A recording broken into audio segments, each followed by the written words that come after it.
Hello, everybody. Thank you very much for joining in on our fourth masterclass that I am doing together with Mauli Rituals. I hope the previous classes that you have seen in Instagram and elsewhere has been informative and interesting. At the same time, also, I hope it helped you apply some of those information into your daily routine. In the first masterclass, we were mostly looking at the theory, the basic concept, the philosophy of doshas, and how does it apply beyond India and Indian culture, and how does it apply elsewhere, especially in the West.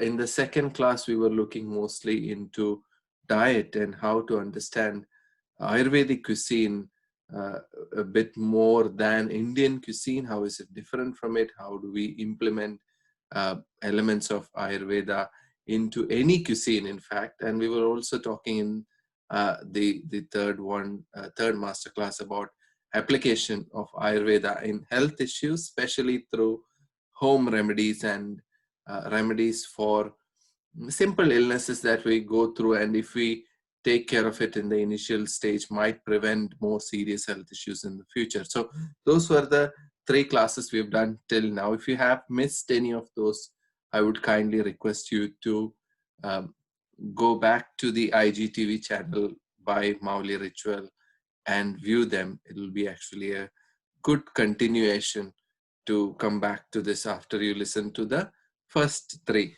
Now, in this one, we are going to go deeper into the treatment aspect, how Ayurveda is applied as a treatment. And from going from diet to home remedies, now the next logical step is more serious chronic illnesses, how to treat them, how to balance them. And the topic that we have chosen today for this class is Panchakarma at home.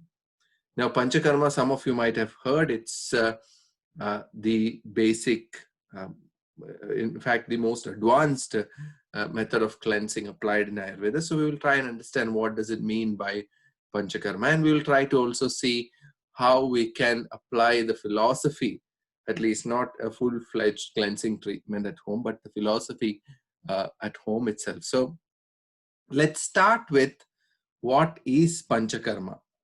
Panchakarma, the word itself has two parts. One is panch. Pancha is similar to like punch as well, because the word punch comes from Sanskrit word pancha, which means a fist, which is made up of 5 fingers. So basically, pancha means five.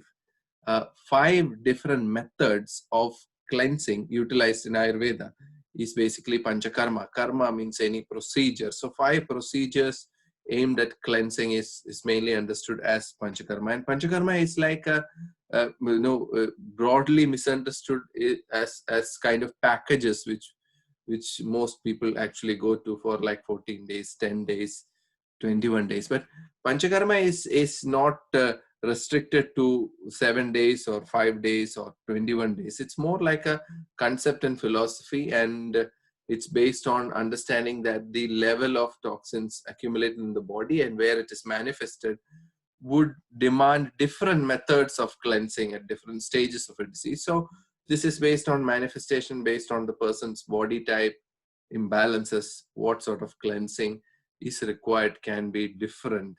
And most of these cleansing methods, I will explain which are they. The 5 cleansing methods are Vamana, which is emesis. Emesis means you take something to induce vomiting like process. Virechana, which is purgatives, medicines and herbs that are given to stimulate the intestine to cleanse more effectively. Vasti, which is basically 2 kinds of vasti are there. One is oil enema. Vasti means enema, or it can be using medicated herb decoctions. So that's Kashaya Vasti or decoction enema. And the fifth one is mostly considered as the Nasya or nasal cleansing. Now, these are all not just the procedure itself. They all need preparation. They all need a certain amount of dietary precautions, and then it is done in a specific way to achieve the maximum result. So it's not just that you can suddenly go and take a purgative and understand it as panchakarma. That will be just purgation. For it to be understood as a proper panchakarma cleansing, there needs to be stages of preparation before that, and there is also need for rasayana or more supportive treatments after the cleansing to achieve the real cleansing impact of it. We'll go deeper into understanding what does it mean and where is cleansing required. But I think, why do we need panchakarma? Why do we need detoxification is also an important topic to talk about. I think especially because we are thinking about cleansing, and cleansing is something a lot of us have tried in different forms, either through juicing or taking a specific diet, or certain herbs. So what are we trying to remove? Is it really required procedure in our routines? Modern science has gone really deep into understanding various pathophysiologies and health issues, but there has been very less focus on um, specifically the elimination process and how to sort of see that whether the liver, kidneys, colon, the major three organs of cleansing are functioning properly, whether it has impact on how your body is healing, how your body is sort of getting into situations where simple symptoms aggravate into chronic illnesses. So it's always a topic which is understood as important but very less spoken about or very less scientifically analyzed about. Uh, the need to detox basically comes from the fact that we have a very efficient cleansing mechanism, but it can fail, and this has been proved multiple times using different sort of researches. One of the most common method where our system fails in cleansing naturally is especially with uh, heavy metals and certain minerals which cannot be, or chemicals that cannot be fully water soluble. See, our body's cleansing mechanism is mainly through our liver, kidney, and colon, and there are other associated organs like our lungs, skin. All of these do participate in this process of cleansing, but mainly it's these three. And if we have to remove a metabolic byproduct or a unwanted chemical from our system which has gone into the body due to lots of unwanted chemicals being used in our daily lifestyle nowadays, the primary method of removing it is by dissolving it into our bloodstream and then filtering it out to be removed later through the kidney or colon. So if this process has to happen, the particular chemical has to be water soluble. Now there are two kinds of chemicals that can be water soluble or um, hydrophobic in nature, which would be things which are not water soluble, either alcohol soluble or lipid soluble, fat soluble content. Now, those which are fat soluble in nature or hydrophobic in nature, body usually struggles in removing it. There are chelating agents which can sort of remove it through the bile pigments. The liver actually tries to eliminate it through the cholesterol and the fat being produced by the liver.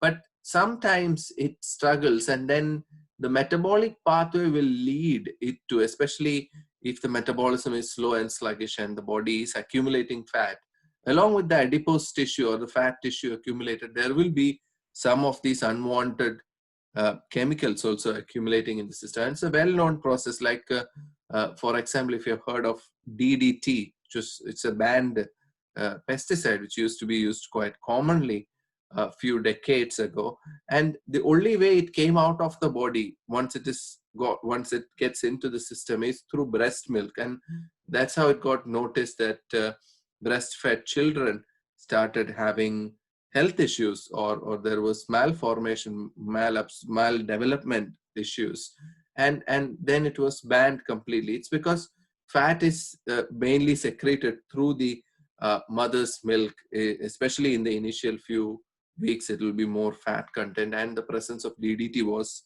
higher in the breast milk of those who were exposed to DDT. Same things happen with the fat soluble toxins that we are exposed to. So body has very inefficient method to remove it. Just replace it or store it somewhere where it doesn't interfere with our day-to-day body function. That's what happens, unfortunately, with the fat soluble ones. Another important factor is the way we actually are part of a food chain, but because of the magnification of smaller animals, say for example small fish or uh, algae, and how they are being exposed to a lot of chemicals in the sea or outside, heavy metals there, and they get biomagnified when consumed by larger fish or larger animals, and that keeps on going through cycles of magnification. And unfortunately, we are the ones who will be consuming a lot, and throughout our lifetime we tend to also accumulate a lot in our system through it's not just seafood, this is sort of any food chain. We can see this biomagnification of um, toxins throughout the food chain happening, and unfortunately we are at the top of the food chain. No other animal is consuming us. uh, so due to various reasons this can fail. Now, from the point of view of Ayurveda, Panchakarma is usually recommended as a periodic cleanse, understanding that there could be some amount of toxins accumulated or metabolic waste sort of addressed, accumulated in the body, which could create issues in the future. Or it can also be for addressing specific health issues. Now, when it comes to health issues, not all health issues need Panchakarma or deep cleansing. How do we identify when we need cleansing? Now, that's a very interesting topic. I think we did quickly touch on stages of disease in one of the previous uh, masterclass, but I think I'll quickly refresh the idea that diseases don't originate one day suddenly. Especially chronic illnesses go through different stages. Primary stages are located, in fact, in our gut. Digestion is the first factor which gets influenced by imbalances. And if ignored, if it is accumulated over a time, it can get into systemic symptoms where the whole system shows signs of particular imbalance, whether it is vata creating system-wide dryness tendency or tendency for dehydration, pitta creating tendency to sweat, feeling warm, sensitivity of skin. So whole body become more heaty and sensitive. Kapha creating more water retention or systemic sort of accumulation of fat or lipids can be sort of systemic signs of it. Beyond that spread of whole body dosha imbalance, signs of dosha imbalance, it goes into specific tissues which mostly are weak points or have issues in the past, had any sort of injuries in the past. Those are the places where it will manifest later on, and then goes into a full-fledged illness, which is usually what we identify when we go to a GP or do an investigation test. Before this happens, there is mostly less modern diagnostic methods will be difficult to identify where it's coming from, what is the kind of issue that's being developing, because it's not fully manifested. You might be feeling tired, you might be feeling uneasy, not like yourself, but it has not caused any hematological change, tissue related change. So a test or a scan or usual investigations won't come up with any conclusive results, which I can see a lot of people go through, and then it actually progresses into something which is identifiable. So Ayurveda always believes that the quicker you identify an illness, it's easier to treat. For example, initially, if it's digestion related, there is no actual need of cleansing. If it is primarily located in the digestive system, if there is issues related to uh, bowel habits in digestion, acidity, mucousy symptoms in the chest, all of these are considered to be a primary symptom. And if it's not too chronic, it means that we don't need deeper cleansing. What we need is a proper diet, lifestyle change, which will balance the particular dosha. But if it is gone out of that state and there are symptoms, chronic symptoms of illnesses, then what we look for is signs of ama. Ama is Sanskrit word for improperly digested food, or food that has been uh, malabsorbed after a maldigestion, improper digestion. It's usually sort of like accumulated in the body. You feel sluggish. It slows down the whole system. Physically, it can create aches and pains, inflammation tendency. lethargy, lack of energy. In the mind also, ama has influence, like almost like a brain fog, inability to take appropriate decisions, struggling between choosing what is right and wrong, healthy or unhealthy, good and bad. Things like that usually happens when there is ama accumulated in the system. And that is a usual sign where we opt for some form of cleansing or recommend some form of cleansing, because the dosha predominance is gone into a deeper stage of its manifestation and might need a systemic cleansing. So signs of ama is one thing. Secondly, we look for if there is any uh, before the occurrence of a particular symptom, like for example a joint pain or a skin related issue, was there, or currently also, is there any systemic signs as well, like whole body exhibiting some form of tendency or qualities like vata creating dryness, or suddenly the person feeling low blood pressure tendency and has cold hands and feet which never used to be there, or any other systemic changes like feeling too hot, sweating, um, or not normally, more than normal, or any sort of generalized systemic symptoms. If we start seeing that, or body start showing signs of inflammation at multiple spots whenever there is an opportunity, all of these do indicate that the doshas have gone into stage 4 of prasara, which is a Sanskrit word for the stage where the doshas have moved out of its location and would need some form of cleansing to remove it. That's where we understand if there is signs of ama, signs of any systemic symptoms, that's where we decide that some form of cleansing is required. Now, Panchakarma, as I mentioned in the beginning, it's not about just suddenly doing an enema or a purgation, or it's not even similar to colonic irrigation or any form of such cleansings. Panchakarma is a very structured approach. As we were discussing, that we understand that dosha imbalance originates within the gut, and it's now moving within the system and manifesting in weak points or areas where there has been issues before.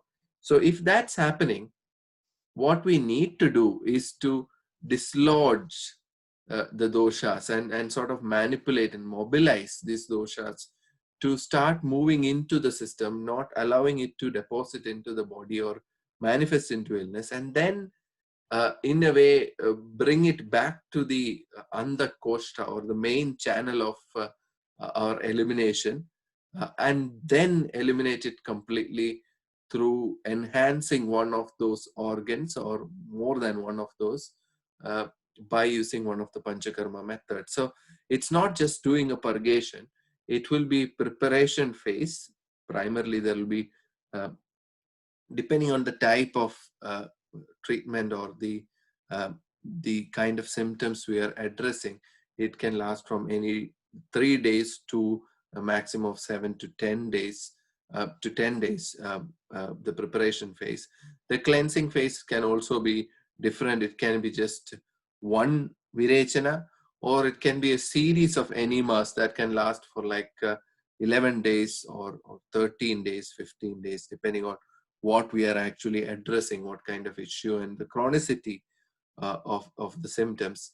And the third part of the structure is rasayana. Once the cleansing is happened, we understand that the body is having a higher ability to absorb, higher ability to utilize any specific herbs that can keep the channels clear and improve the body's healing potential. So at this point, we do suggest some form of rasayana treatment, which are herbs like amla or gooseberry, triphala, things which are quite simple, easily available to nourish the body before the cleansing is achieved. Most of these are still effective, but these rasayanas will be much less absorbed and much less effective compared to how it will be after a panchakarma, and its effect will be much more long lasting as well once done uh, past the whole cleansing process. So it's not just one cleansing, it's preparation, elimination, and rasayana or nourishment. So when we talk about panchakarma at home, how can we do it at home? We have to accept the fact that it is not possible to do it exactly as it is done. traditionally in an Ayurvedic hospital or a clinic setting at home. But we can do the same structure, which I have been practicing for some time in the UK and trying to sort of implement this whole routine where we can make a preparation at home. We can also do cleansing. Now, this is sort of a general approach. I'm going to give mostly like few examples. I wouldn't say suggest you to do any of the cleansing procedures if you have any health issues. But if you are healthy and want to maintain, it's perfectly safe to also do them. Now, preparation in Panchakarma basically include 2 steps, very simple 2 steps. One is snehana or oleation, application of oil or use of oils can be both internally as well as externally. And secondary is swedana or sedation, fermentation, exposing yourself to steam or heat to induce sweating. Now, both of these processes almost compared to like applying oil on a dry stick and then exposing it to moisture, exposing it to cold, uh, more sort of water and oil will make it sort of a bit flexible. It's otherwise when you are actually twisting the stick, it will break. Similarly, our body has accumulated the toxins, and when we actually manipulate the body physically, we are actually facilitating this whole cleansing journey to be started, the whole accumulated toxins to be available in the circulatory system, the main circulatory system, and then the body has better opportunity to filter it off and eliminate it. And now this is why most of the time, if anybody has done cleansings before, you always start to feel bad and feel more headachy, heavy, or lethargic before the actual cleansing process is done. Once the cleansing is done, you start feeling light and you feel the benefits of the healing happening in the background. But initially you feel bad because the toxins are being made available in the system. So at home, if you are planning a panchakarma or a mini panchakarma cleansing kind of routine, I would definitely suggest 3 to 5 days of having a very light, easy to digest diet. When I say easy to digest, I would say the most trusted common recipes will be like having khichdi or a stew or a soup, preferably 100% vegetarian, with lots good balance of grains, lentils and pulses, root vegetables. It can have nut milk or coconut milk, etc. And you can make a nice warm, easy to digest preparation to have through the day. It's not necessary if that meal itself is quite a variety of ingredients are there. It's not necessary that all meals has to be different. You can repeat the same thing and do this for 3 days while you are also doing self oil application or self powder massage. Both of these are equally effective, especially if you have a kapha tendency and you are aiming at sort of reducing on accumulated fat or reducing weight, toning your body. Then powder will be much more effective than oil application. You can use powdered oats, you can use chickpea flour, you can use mung bean flour, any of these or a mix of these with other. If you have access to sandalwood or vetiver powder, you can add that as well to make it a bit more nicer, and do it as sort of a rubbing action from towards the direction of heart if you are using powder. If you are using oil, the main direction is generally towards the extremities, and it's mostly focused on, doesn't have to be too deep massage. You can do it yourself, mainly focusing on hands and feet, the abdominal region, and then take a hot bath if you have the facility. If there is no facility, then take a hot shower, which will almost replicate the same effect as a steam bath. So start with oil application bath every day, continuously for 3 to 5 days as a preparation while you are having simple, easy to digest vegetarian meals. Most of the time you can have fruits, you can have nuts. Doesn't have to be very boring. You can cook using spices, you can use salt, you can use oil, but try avoiding any heavy to digest food. Once the preparation is done, you will start feeling horrible. In fact, you will have to avoid coffee, tea, alcohol, any stimulants, etc. from your diet. that itself will create some amount of disturbance or inconvenience. But usually you should be sort of, in case you're not avoiding those, or you haven't been taking any of those, still you will feel a little bit sort of sluggish, heavy, headachy while the preparation is being done. So it's best to do when you are at home and has better control on the activities and food, etc., that you are doing at this time. Once that preparation phase is finished, we need to help the process of cleansing. Now this you will have to choose based on what is most convenient for you, because when you're doing it on your own, I'm going to suggest you the safest way of doing each one. The most safest method suitable for anybody with any illness will be a gentle sort of a fasting at the end of the third day.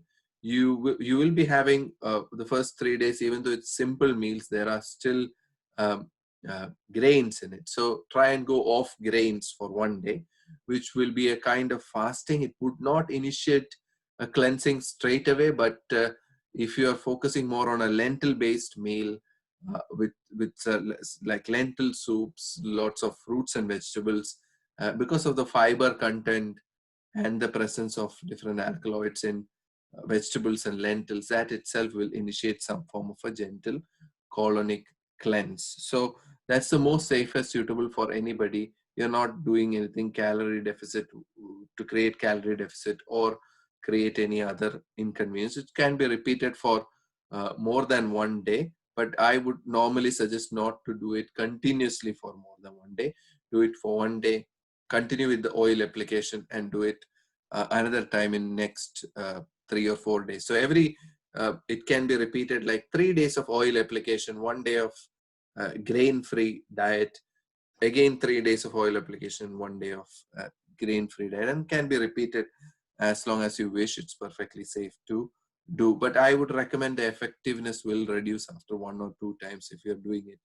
For health maintenance, you can always repeat it every 3 months or so when the seasons are going through a transition phase. So this is sort of the best time to try out this safe way of cleansing. If you are used to uh, Ayurvedic Panchakarma and you've done this prior to this listening to my talk from anywhere else, you can, and if you have had experience and you're confident in doing uh, deeper cleansings, you can attempt yourself to do. It's safe to do castor oil as a cleansing method. You can take 15 ml, which will be about two spoons, two um, dessert spoons of castor oil mixed with warm water at bedtime at the end of the 3 days of preparation, which will induce, castor oil is an irritant, so it will definitely induce some form of diarrhea like symptoms. You might feel cramps in your stomach as well. But once the uh, castor effect is gone, once the cleansing happens, you should start feeling quite light, easy, and there shouldn't be any other pain or discomfort at this point. Uh, the quantity of castor oil, 15 ml, is safe for anybody, but it might have to be increased based on your nature of your gut. Some of you might actually need higher dosage to induce a proper cleansing, especially if you have a slightly higher vata tendency or dry tendency. If you are worried about castor oil or not, is not feeling very comfortable, Triphala Churan or Triphala powder is also equally good.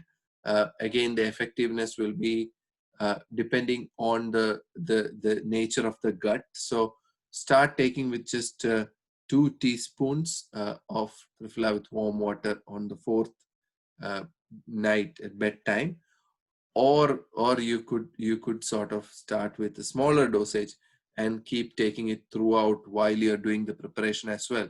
It doesn't need to be two mutually exclusive events. You can keep doing the fast for 3 to 5 days, and every evening you can take a teaspoon of Triphala with warm water, which will also induce some form of cleansing. Make sure you are very well hydrated.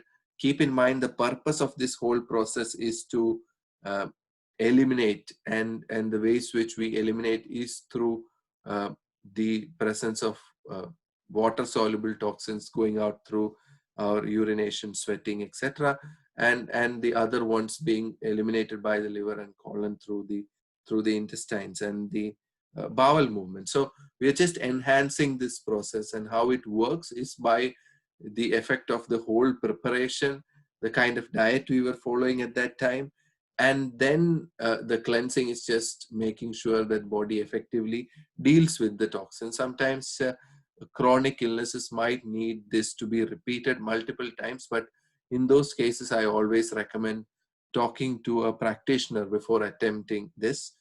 You can also do enemas at home. Some of you might be already doing this. It's somewhat sort of well understood that say enema using hot water or coffee, these are all done nowadays. But Ayurvedic enema using decoction is not recommended at home. It's only recommended using oil, and the quantity is always much lesser than we are normally doing when we do a water enema. So oil enema or matra basti is usually a dosage of 75 ml, which can be done at home as well, and it won't create an immediate purgative effect or a diarrhea-like symptom, but it will have an enhancing effect on how effectively the colon is actually eliminating. And it's mostly enemas, and oil enema especially is recommended for high aggravation of vata tendency. So if there's any nervous system related symptoms, or if you are noticing any uh, issues related to uh, the bones and joints, then Vasti is extremely effective. The Virechana is more effective in metabolism related issues, hormone related issues, anything which is caused because of an imbalance of Pitta dosha. And if it is Kapha, you can do a nasal cleansing as well. Again, the preparation involves all the things mentioned, including whole body oil application, the focus on the steam bath. If possible, it should be on the face. So face steamer, if it's available, you can do that every day after the oil application, along just after the bath or before the bath, whenever it's convenient. Um, it's important to sort of focus on above the chest area when exposing to oil and heat when preparing for Nasya. And before doing Nasya also, that same day apply oil on the face, take a bit of steam, and then instill sesame oil. When you're doing at home, the dosage is reduced to 1 or 2 drops maximum each nostril. You have to breathe in through the close one nostril, breathe in inside, and generally the mucus and the whatever is clogging there usually comes out through your mouth. If you have not done this before, it'll be quite hard. I wouldn't suggest attempting it, but if you have done it, it's quite safe to do up till 2 drops. In a proper Panchakarma setting in a hospital or a clinic, the dosage can go up to 7 or 9 drops as well. And it is done in a series of like 2 to 7 days, which usually is effective in sinus related issues, migraines, uh, other forms of headache, and upper respiratory or eye related issues as well. So if you are scared of Nasya or not very keen on using oil in your nostril, there are yogic methods which are very similar, and yogic methods are usually evolved from the same philosophy of cleansing and approach of elimination, but using more simpler ingredients. And it's also mainly recommended for people to maintain health rather than deal with health issues. It's mostly to uh, make the body maintain its air passages so that the proper pranayama practices, meditation, etc. can be comfortably done. So the yogic procedure equivalent to Nasya will be Jal Neti, which is salt water irrigation using a neti pot. You can easily see videos of that online nowadays, and it's not very pleasant, but you can get some idea how to prepare it and how to sort of irrigate your nostril. And it's also considered to be very safe for any age group nowadays. It's recommended by doctors also to use saline nasal sprays for common respiratory, upper respiratory infections and issues, which is what this will also do. There is similar yogic methods for basti and other cleansing as well, but that's a whole Shat Kriya, completely different topic altogether. Today we are going to stick to this Panchakarma, and I'm going to summarize what we were discussing. So first, Panchakarma, what is it? The 5 different names, what is this all about, and what each one of them represent. Why do we need to cleanse? What's the effect of ama or toxins accumulated in the body?